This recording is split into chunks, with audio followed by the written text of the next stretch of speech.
आप देख रहे हैं विशाल 11। तो चलिए बढ़ते हैं आज इस कहानी की ओर। नमस्कार। आज हम आपको एक ऐसी व्यक्ति की कहानी बताने जा रहे हैं जो हर समय शमशान घाट में अपनी सेवाएं देते रहते हैं। यहाँ पर चिताओं को आग लगाना हो या फिर उसके बाद शमशान घाट के साफ सफाई में इनका योगदान लगभग 32 साल से है। लेकिन उनके साथ एक ऐसी घटना घटी कि उस घटना ने अब उनकी पूरी जिंदगी बदल दी। अब आगे की कहानी मैं उनके ही शब्दों में जारी रखूंगा। नमस्कार, मेरा नाम मदन लाल है और मैं हरिद्वार के शमशान घाट में 32 सालों से काम कर रहा हूँ। मेरी आंखों के सामने यहाँ रोज लगभग सैकड़ों लाशें आती है और मैं और मेरे साथ काम करने वाले सभी कर्मचारी एवं सहयोगी फिर हम रोज उन चिताओं को जलाते हैं। मैं भी अक्सर हर रोज लगभग 10 से 12 चिता जलाता हूँ।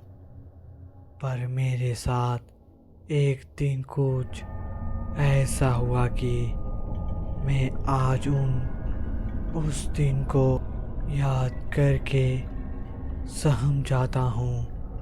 अक्सर हम लोग चिताओं में आग लगाते हैं और जब चिता जल जाती है तो सभी चिताओं की राख एक साथ सफाई करते समय झाड़ू से गंगा में गिरा दिया करते हैं।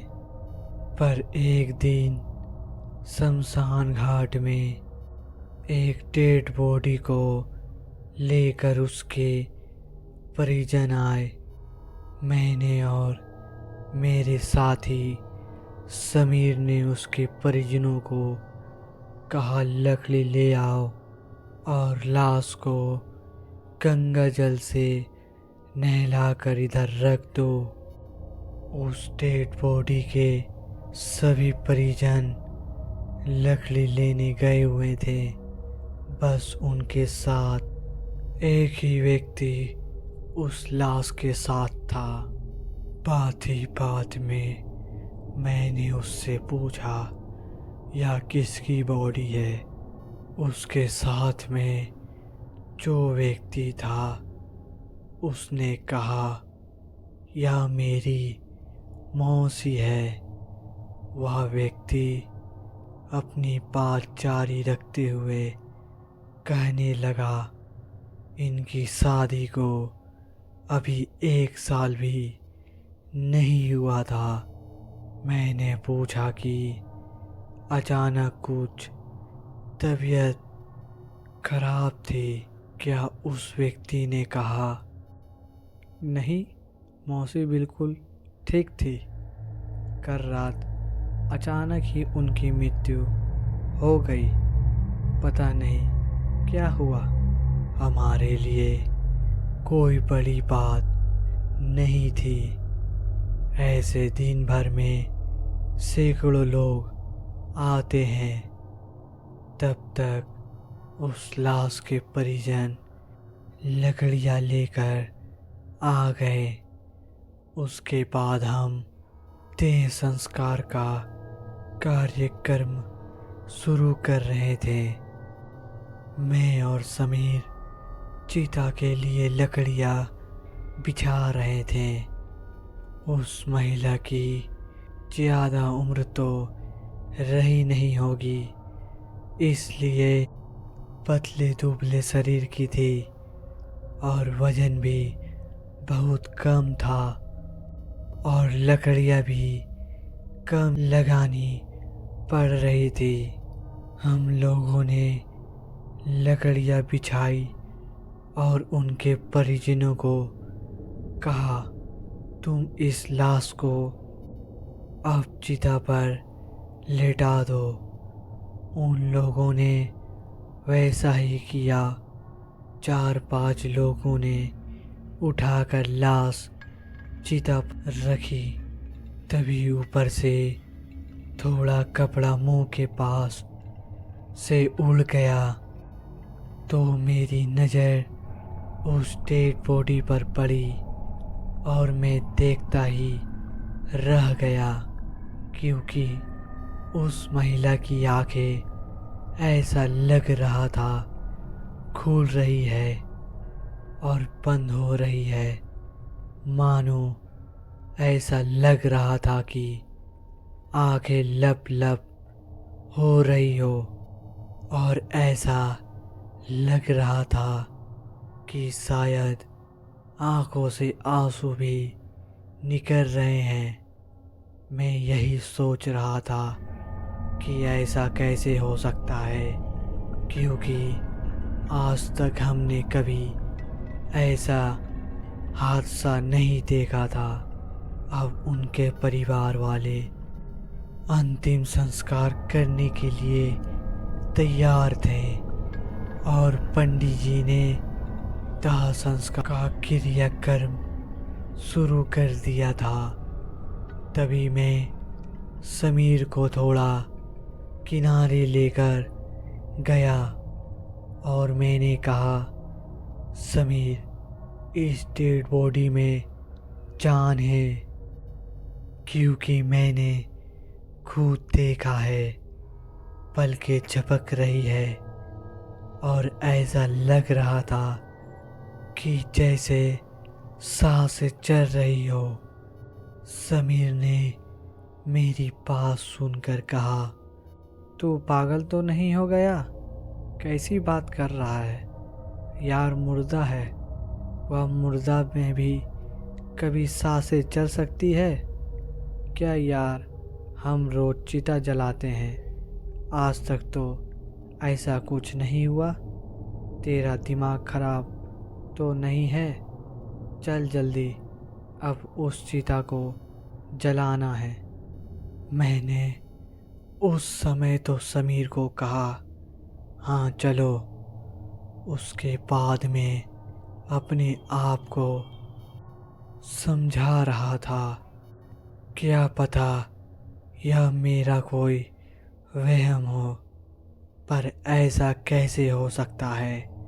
वहम तो हो ही नहीं सकता, क्योंकि 30 साल से ज़्यादा जिंदगी मेरी बीत गई इसी शमशान घाट में चिता को जलाते हुए। लेकिन आज तक तो कभी वहम नहीं हुआ, फिर आज कैसे हो रहा है? पर फिर भी मैं समीर के साथ चला गया उस चिता को जलाने के लिए। उसके परिवार वालों ने उसको आग दी और हमने फिर जलाना शुरू कर दिया। लेकिन अब तक जिसको मैं अपना वह समझने की कोशिश कर रहा था, पर तभी ऐसा लगने लगा कि उस चिता से रोने और तड़पने की आवाज़ें आ रही है। मैंने तुरंत समीर से कहा, समीर, अब देखो मैं क्या कह रहा था, इसके अंदर जान है, जिंदा जला दी तू। तुम लोगों ने एक महिला, मैं जोर जोर से बोल रहा था। वहाँ उस डेड बॉडी के परिवार के सदस्य मौजूद थे और साथ ही साथ शमशान घाट में बहुत से लोग थे। सब मेरी बात सुनकर चौंक गए और मुझे बड़ी विचित्र निगाहों से देखने लगे। उसके परिवार के लोग तो वैसे ही दुखी थे, इसलिए वह मुझे कहने लगे, अरे क्या हो गया आपको? आपको शर्म नहीं आती ऐसा मजाक करते हुए? हम वैसे ही इतना परेशान हैं और आप हमारी भावनाओं का मजाक उड़ा रहे हैं। हम पर ऐसे ही दुखों का पहाड़ फूट गया है, पर आप ऐसी जगह पर ऐसा गंदा मजाक कर रहे हो।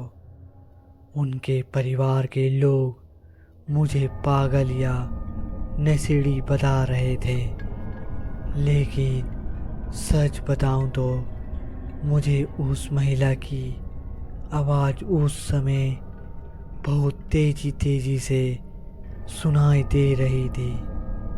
ऐसा लग रहा था मानो वह दर्द से करहा रही हो।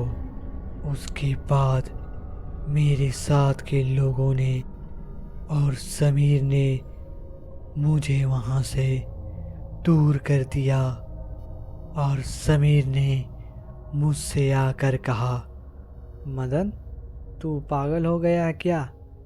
कैसी बात कर रहा है?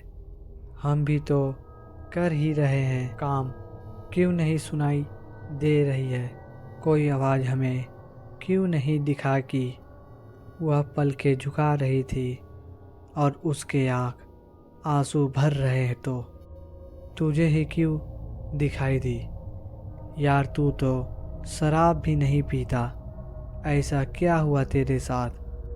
समीर अपनी बात जारी रखते हुए बोलता है, तभी कहता हूँ घर जाकर रात को खाना खाकर तो सो जाया कर जल्दी। लेकिन तुम लोग फिल्में देखते हो ना, रात भर कोई दिखेगी। तूने फिल्म वगैरह या सपना देखा होगा कोई?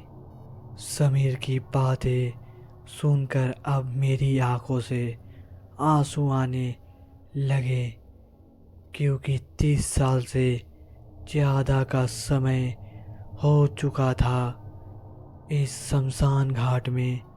आज तक मेरे साथ ऐसा कभी नहीं हुआ, इसलिए मैंने समीर को समझाते हुए कहा, ना मैंने कोई सपना देखा और ना कोई ऐसी फिल्म देखी, पर मैं आज सच कह रहा हूँ, वह महिला जिंदा थी जिसको जलाया जा रहा था।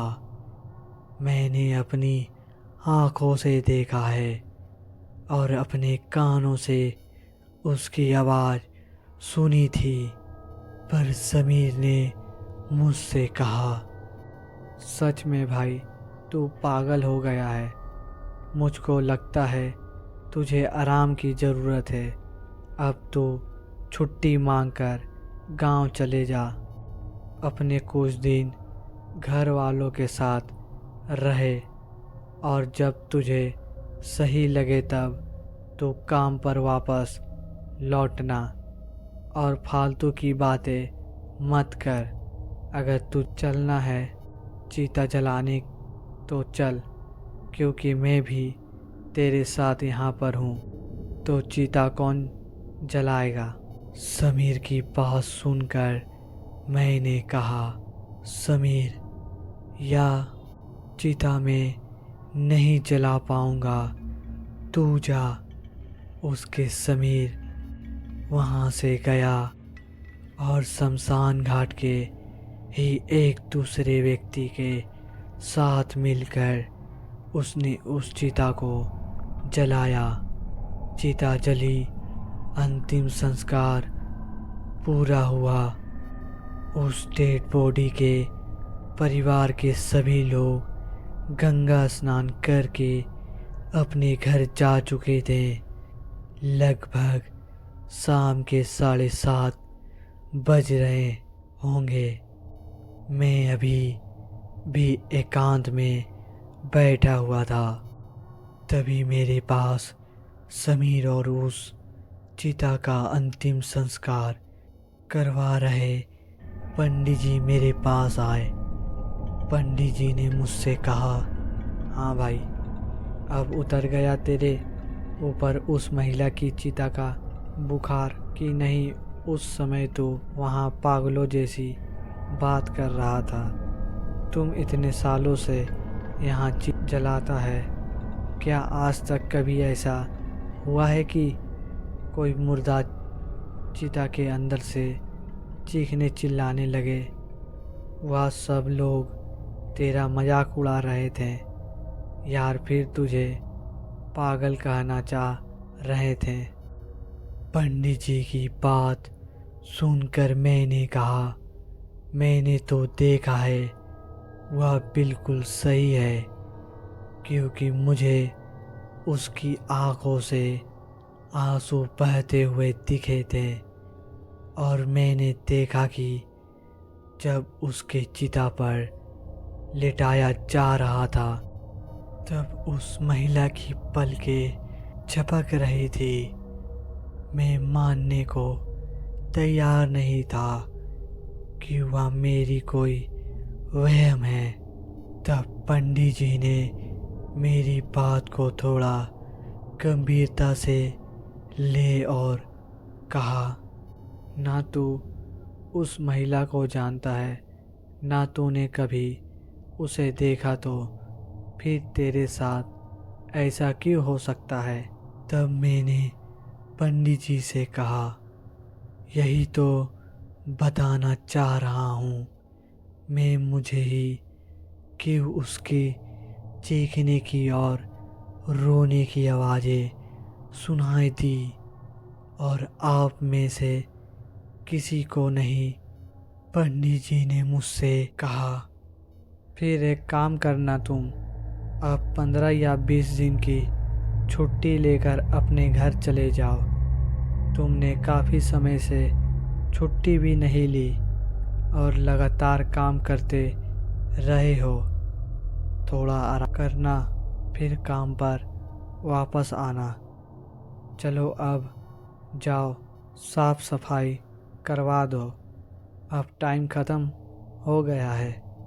मैंने पंडित जी से कहा, हाँ ठीक है, क्योंकि शमशान घाट में 8 बजे के बाद कोई भी चिता नहीं जलाई जाती। 8 बजे साफ सफाई करके घर चले जाते हैं और हम लोगों को सुबह 7 बजे यहाँ वापस आना होता है। इसके बाद हम काम पूरा करके अपने अपने घर चले गए। मेरे घर में सिर्फ अकेला ही रहता था, बाकी सब परिवार के लोग हमारे गांव में रहते हैं। आज घर आकर मैंने नहाया धोया और सीधा बिस्तर में जाकर बैठ गया। अक्सर मैं घर आकर पहले खाना बनाना था, फिर खाना खाकर घर वाले से फ़ोन पर थोड़ी बातचीत करके लेटता था। पर आज मेरे साथ दिन में जो घटना घटी थी उसकी वजह से मेरा मन आज थोड़ा बेचैन था। इसलिए मैं आज शमशान घाट के ढाबे पर ही खाना खाकर आया था और घर आकर नहाकर बिस्तर पर लेट गया। अभी बिस्तर पर लेटे हुए बस में यही सोच रहा था कि आज यह क्या हुआ मेरे साथ। मैं अपने आप को यही कह रहा था कि वह जिंदा थी, पर अगर वह जिंदा थी तो सिर्फ मुझे ही क्यों पता चल रहा था। वहाँ तो बाकी बहुत सारे लोग थे, उन्हें क्यों नहीं कुछ भी पता चला। सिर्फ मुझे ही क्यों रोने की आवाज़ आ रही थी, बाकी को क्यों नहीं आई। इसी उड़ेन बूंद में लेट लेट मेरी आंखें लग गई, पर अचानक मेरी आंखें खुली और मैं उठा, क्योंकि मुझे ऐसा लगा कि कोई दरवाज़ा खटखटा रहा है। मेरा एक ही कमरा है जो मैंने किराया पर ले रखा था। मैं नींद में ही उठा। मैंने सोचा कि क्या पता किरायादार में से ही कोई होगा, कोई ज़रूरत हो किसी काम की।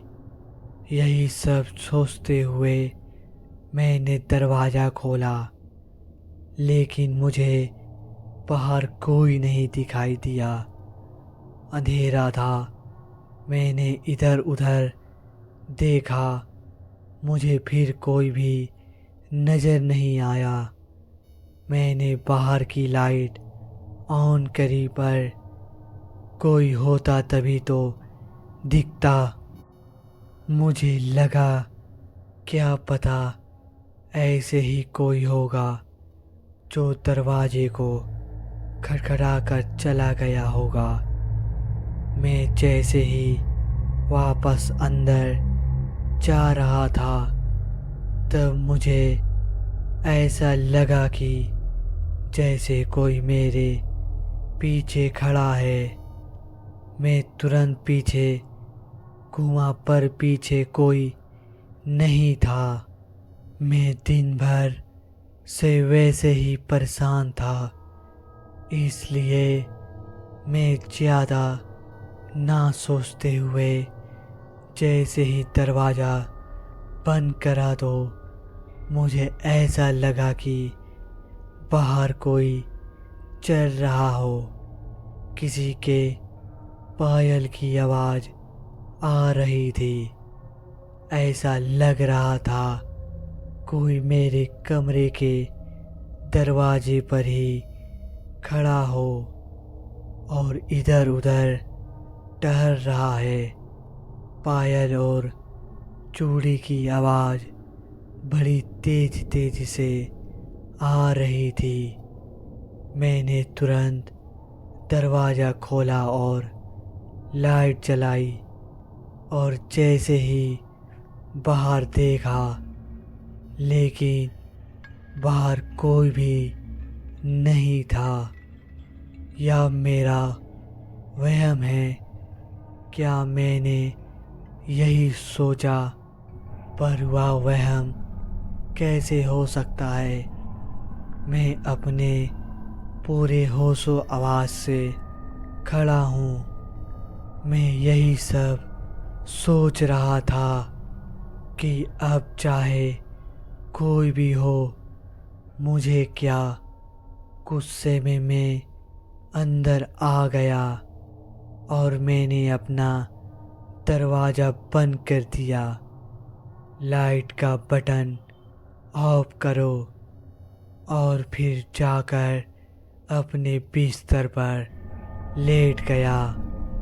लगभग 15 मिनट बाद फिर ऐसा लगा कि कोई दरवाज़ा बड़ी ज़ोर ज़ोर से खटखटा रहा है। अब की बार खटखटाने की आवाज़ बड़ी तेज तेज से आ रही थी और ऐसा लग रहा था कि कोई आवाज़ भी मार रहा है।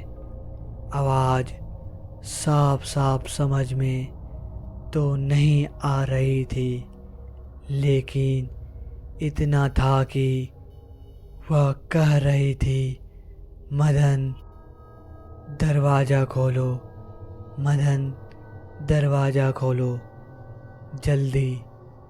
मैं उठा, दरवाजे तक गया तो साफ लग रहा था कि बाहर कोई है और दरवाज़ा खटखटाकर मुझे आवाज़ मार रहा है। मैंने सोचा अब तो पक्का मकान मालिक ही होगी, इसलिए मैंने फिर तुरंत दरवाज़ा खोल दिया। लेकिन मेरी आंखें फटी की फटी रह गई, क्योंकि अभी बाहर कोई नहीं था।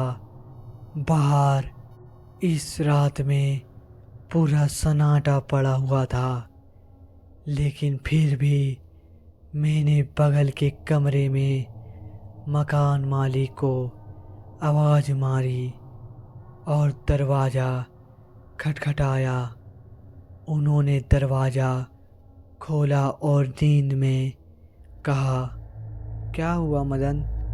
मैंने जवाब देते हुए कहा, आंटी, आपने मुझे आवाज़ मारी थी क्या?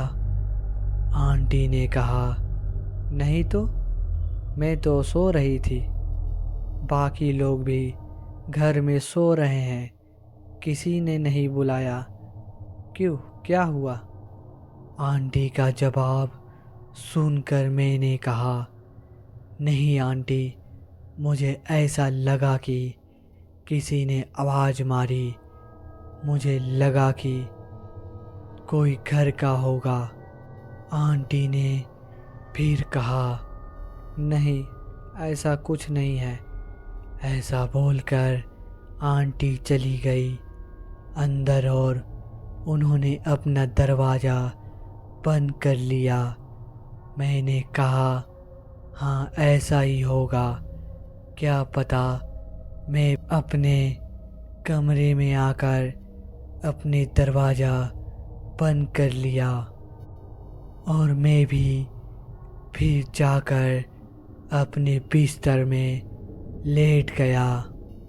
लगभग 7 या 8 मिनट ही हुए होंगे कि ऐसा लगा जैसे कमरे के अंदर ही कोई टहल रहा हो। किसी के पायल की आवाज़ और चूड़ियाँ आ रही थी। अब मैं थोड़ा संसा गया। 32 सालों से जो मैं लाशों को जला रहा था, मुझे कभी ऐसा डर नहीं लगा जैसे डर आज मुझे लग रहा है।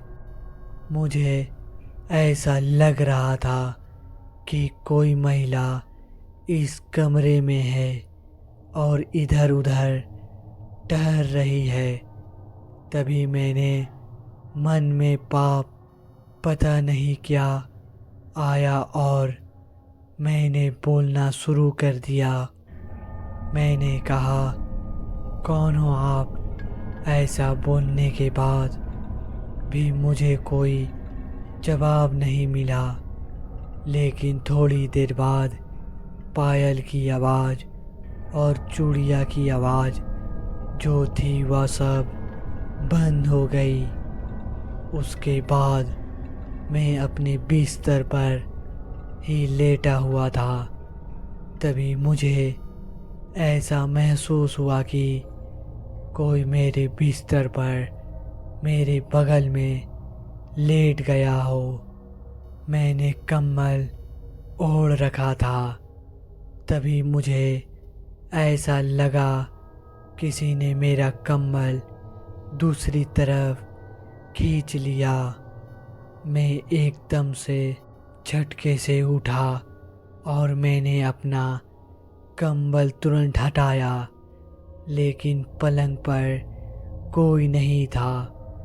मुझे लगा हो ना हो दिन वाली घटना का ही असर हो रहा है, पर ऐसे ही करते करते पता नहीं कब रात मेरी आँख लगी और मैं सो गया। लेकिन सुबह में उस दिन थोड़ा लेट से उठा। अक्सर मैं सुबह 5 बजे उठ जाता था। नाश्ता वगैरह बनाकर खा पी कर फिर शमशान घाट में अपने काम पर निकल जाता था। लेकिन उस दिन मैं 8 बजे तक सो रहा था। पर मुझे उस दिन काम तो जाना ही था, इसलिए कोई ऐसी दिक्कत नहीं थी, क्योंकि आज तो मुझे अपने गांव जाना है। कल तक मैं सोच रहा था कि नहीं, लोगों का कहने दो, पर मैं तो काम पर जाऊंगा। लेकिन आज मैंने भी सोच लिया कि अब मुझे गांव जाना है। रात को जो कुछ भी हुआ मेरे साथ, वह सब मुझे बहुत परेशान कर रहा था।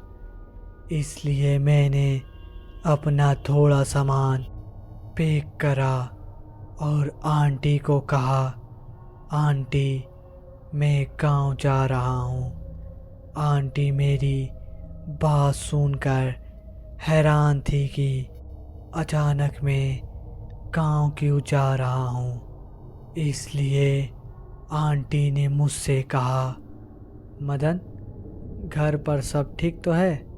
क्या हुआ, कोई दिक्कत है क्या?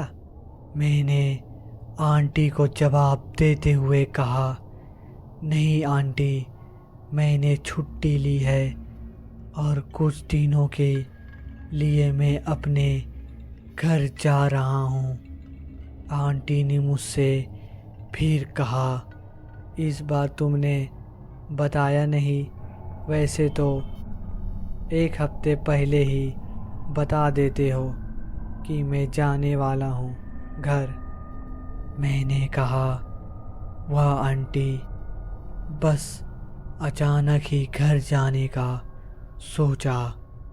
इतना बोलकर मैं वहाँ से निकल गया। शाम के 6 बजे की ट्रेन थी, इसीलिए मैंने सोचा थोड़ा जल्दी जाकर तत्काल टिकट ले लूँगा। मैं घर से ही सही समय पर निकला और जाकर तत्काल का टिकट लिया और ट्रेन में बैठ गया। मुझे वाराणसी जाना था। मैं ट्रेन में बैठा ही था और बाकी बहुत लोग थे। ट्रेन में रात में मैंने देखा गेट के पास वह गेट पास खड़े होकर आपस में बातचीत कर रहे थे। रिजर्वेशन डब्बा था, इस वजह से सब अपनी अपनी सीट पर ही बैठे थे। बस वही दोनों अपनी सीट छोड़कर गेट पर खड़े थे। ट्रेन में भीड़ भी काफ़ी थी, सभी सीट भरी हुई थी। पर तभी मैंने देखा कि वह दोनों आपस में बात करते करते बहस करने लगे और अचानक उस लड़के ने अपने साथ खड़ी लड़की को एकदम से धक्का मारकर नीचे गिरा दिया और वह लड़की की तेज तेज से चिल्लाने चीखने की आवाज़ काफ़ी दूर तक आ रही थी और ट्रेन भी तेजी में चल रही थी। पर आसपास के लोग उस लड़के को कोई कुछ भी नहीं कर रहे थे। पर मैंने जोर जोर से चिल्लाते हुए कहा, इसे लड़की को नीचे फेंक दिया। और कोई चेन खींचे। ट्रेन की कोई इसी कुछ कहता नहीं। इसने एक लड़की को नीचे फेंक दिया, लेकिन मेरी बात का किसी पर कोई असर नहीं हो रहा था और कोई भी उस लड़के को कुछ नहीं कर रहा था। पर मैंने सोचा अब नहीं, अब मैं चैन खींच दूंगा। मैं इन लोगों की तरह शांत नहीं बैठूंगा। इस लड़के ने एक मासूम लड़की को नीचे फेंक दिया और सब मूक दर्शक बने देख रहे थे। मैंने कहा, लेकिन मैं चुपचाप नहीं बैठूंगा। इस आदमी को इसके किए की सजा जरूर दिला कर रखूंगा। मैं इसे पुलिस से पकड़ा कर ही दम लूंगा। पर तभी ऐसा लगा किसी ने मुझे हाथ से हिलाकर उठा दिया। मैं ट्रेन में बैठे बैठे सो गया था। मतलब मैं सपना देख रहा था और मेरे आगे टिकट लेकर खड़ा था टीटी ने मुझे कहा, टिकट दिखाओ। मैंने उसे टिकट दिखाया और अपना चेहरा रुमाल से पोंछा, क्योंकि मुझे बहुत पसीना आ रहा था। तो मेरी नज़र गेट पर पड़ी, पर बोगी का गेट बंद था और सभी सीट पर पैसेंजर बैठे हुए थे। ऐसा लग रहा था बोगी में कोई भी सीट खाली नहीं है और मुझे वह शादीशुदा जोड़ा भी कभी नहीं दिखा। उसके बाद मैं अपनी सीट पर बैठा रहा और ट्रेन अगले दिन वाराणसी स्टेशन पर रुकी। मैं ट्रेन से उतरकर सीधा बस स्टैंड पर गया, क्योंकि हमें अपने घर जाने के लिए बस करनी पड़ती थी। बस वाला इंतज़ार कर रहा था। सभी सवारियों का बस में सभी सवारी फुल हो गई और बस में निकल गई।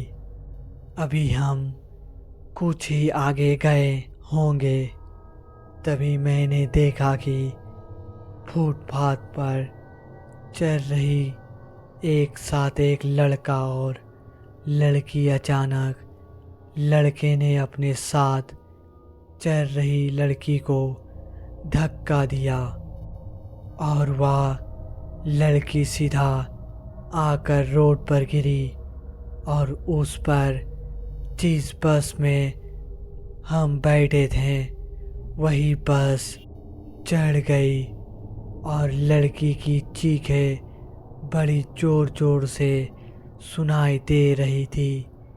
लेकिन ड्राइवर ने गाड़ी नहीं रोकी और ड्राइवर गाड़ी को लगातार चला रहा था। तभी मैंने कहा, भैया गाड़ी रोको, भैया गाड़ी रोको, जल्दी वह रोड पर गिरी है। बस चढ़ गई एक लड़की पर। ड्राइवर ने तुरंत ब्रेक मारी और कहा, क्या हुआ? मैंने उसको बताया, पीछे लड़की रोड पर गिरी थी जिस पर बस चढ़ गई। पर सब ने जब पीछे देखा तो पीछे ऐसा कुछ भी नहीं था। ड्राइवर और कंपाउंडर ने मुझे बड़े गुस्से में कहा, भाई पागल हो गया है तू? सुबह सुबह शराब पी ली है? क्या फालतू की बकवास कर रहे हो? अगर तुमको जाना है तो जाओ, वरना उतर जाओ यहीं पर। ड्राइवर और कंपाउंडर के साथ बस में और यात्री भी मुझे पर चिल्ला रहे थे। पागल हो क्या? उल्टी सीधी बातें कर रहे हो। पर मैंने किसी को कुछ नहीं कहा, क्योंकि अब मैं अपने आप से ही परेशान हो चुका था। क्योंकि मेरे साथ पता नहीं 2 दिन से क्या हो रहा था। पहले शमशान घाट में, फिर घर पर, फिर ट्रेन में और अब बस में। कहीं पर बैठते ही ऐसा देखना, मैं अपने आप से ही लगातार सवाल कर रहा था कि आखिर क्या हो रहा है। या तभी जहाँ मुझे उतरना था उस जगह बस आई और कंपाउंडर ने मुझसे कहा, भैया उतर जाओ। पर मुझे कंपाउंडर की बात सुनाई नहीं दी। शायद मैं नींद में था, इसलिए कंपाउंडर मुझे हाथों से हिलाया और कहा, भैया आपका स्टॉप आ गया। इस बार मैंने कंपाउंडर की बात सुन ली और कहा, हाँ अच्छा। उसके बाद मैं अपना सामान उठाया और बस से उतर गया। पास में ही हमारा गांव था, इसलिए मैं पैदल ही निकल गया। पैदल चलते चलते बस वही सब बातें सोच रहा था, जो सब घटना मेरे साथ 2-3 दिन से घट रही थी। यही सब सोचते हुए मैं अपने घर पहुंचा। घर में मेरे पिताजी, मेरे माता, मेरी पत्नी, मेरे बच्चे सब मेरा इंतज़ार बाहर ही कर रहे थे। मैंने सबको देखा और तुरंत अपने पिताजी के पास जा उनसे लिपट कर रोने लगा और बड़ी तेज तेज से हिचकी लेकर रो रहा था। तब मेरे पिताजी समेत घर के सभी लोगों ने मुझे संभाला और मुझसे पूछा, क्या हुआ? मैंने अपने साथ घटित सारी घटना उन सभी को बता दी। मेरे पिताजी ने कहा, तुम नहा धो कर पहले खाना खा लो, फिर थोड़ा आराम कर लो, सब ठीक हो जाएगा। उसके बाद मैं नहा धोकर खाना पीना खाने के बाद लेट गया और शाम को तब 5 बजे मेरी आँख खुली। पूरा दिन में लेटा रहा था। शाम को मैंने अपने पूरे परिवार के साथ समय बिताया, बातचीत करी, सबसे मिलकर बहुत अच्छा लग रहा था। बड़े दिनों बाद मैं अपने पिता के परिवार के लोगों से मिल रहा था और रात को खाना पीना खाकर सब सोने के लिए अपने अपने कमरे में चले गए। मैं भी अपने कमरे में चला गया। थोड़ी देर में मेरी पत्नी भी आई। हम लोगों ने काफ़ी देर तक बातचीत करी और फिर सो गए। अचानक रात में मेरी आंखें खुली। ऐसा लग रहा था जैसे बाहर से कोई दरवाज़ा खटखटा रहा है।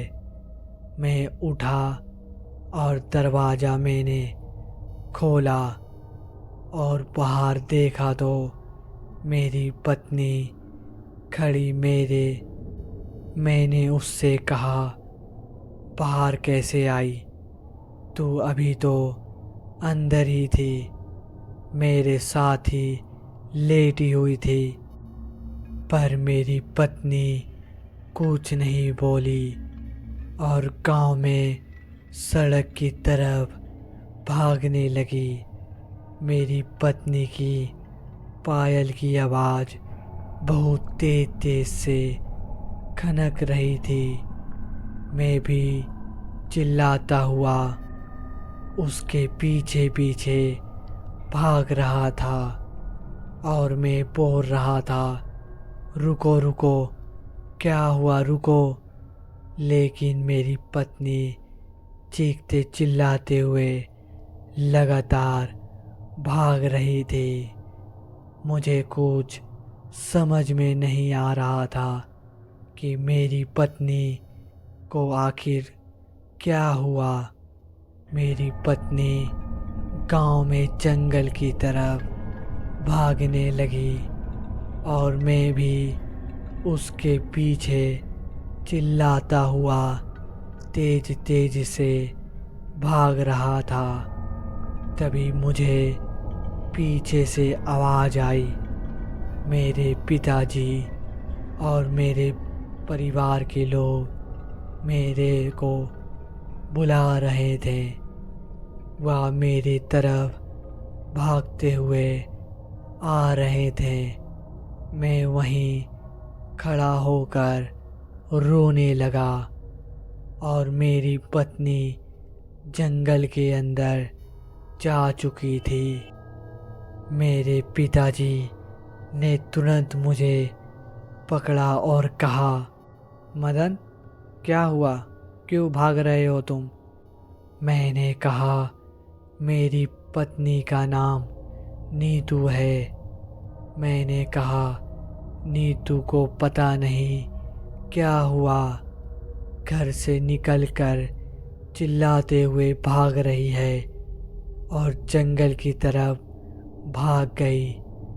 मेरी बात सुनकर मेरे पिताजी ने कहा, पागल हो गया है क्या? तू मेरा बेटा नीतू साथ में तो है हमारे, और नीतू मेरे पीछे ही है। खड़ी थी मेरी पत्नी बच्चे के साथ। वह मुझे पकड़कर रोने लगी और रोते हुए ही कह रही थी, क्या हो गया आपको? आप अचानक क्यों घर से निकलकर भागने लगे? उसके बाद उस रात मुझे नींद नहीं आई। शमशान घाट में काम करने वाला बंदा आज इस हालत में भी, सोच लो आप वह रात कैसे बीती। और अगले दिन मेरे पिताजी मुझे एक तांत्रिक बाबा के पास लेकर गए। उन्होंने झाड़ फूक और पूजा वगैरह करी और मेरे साथ सब कुछ पूछा कि क्या हुआ था आपके साथ। मैंने शुरू से सारी घटना बाबा को बताई। बाबा ने मेरे गले में एक ताबीज बांधी और हाथों में मंत्र पढ़कर एक धागा बांधा। बाबा ने बताया कि उस लड़की की आत्मा तुम्हें कुछ बताना चाहती है। शायद उसके साथ कुछ बुरा हुआ होगा, इसलिए वह तुम्हें बताना चाह रही है। बाबा की बात सुनकर मैंने कहा, बाबा, मैं 32 साल से शमशान घाट में चिता जला रहा हूँ, पर आज तक तो मेरे साथ ऐसा कभी नहीं हुआ। और मैं तो उस महिला को जानता भी नहीं था और ना ही मैंने उसे कभी देखा था। बस मैंने शमशान घाट में उसकी लाश देखी, वह भी चलाते समय। तो फिर ऐसा क्यों? तांत्रिक बाबा ने मुझे बताया, आत्मा किसी एक को ढूंढ लेती है जो उसकी मदद कर सके। वह तुम्हारे जरिए अपनी मदद करवाना चाहती होगी। शायद उसके साथ कुछ गलत हुआ होगा, इसलिए तुम्हारे जरिए अपने कातिलों का पता बताना चाह रही होगी। फिर मेरे पिताजी ने बाबा से कहा, बाबा आप अब ऐसा करो कि वह दोबारा कभी ना मदन को दिखाई दे और ना ही उसे परेशान करे। बाबा ने फिर कहा, ज़्यादा मत सोचो, अब ऐसा कुछ नहीं होगा। बस तुम गले में या ताबीज पहनकर रखना और हाथ में धागा बांधे रखना, सब ठीक होगा। उस दिन से मुझे ऐसा कुछ भी नहीं एहसास हुआ और मैं लगभग 2 महीने तक अपने गांव में अपने परिवार के साथ रहा। उसके बाद फिर वापस आकर शमशान घाट में काम कर रहा। अब मैं हर रोज़ 10 से 12 चिता ही जलाता हूँ। हेलो दोस्तों, अगर आप भी हमारे चैनल में नए हैं तो प्लीज़ हमारे चैनल को सब्सक्राइब ज़रूर करें।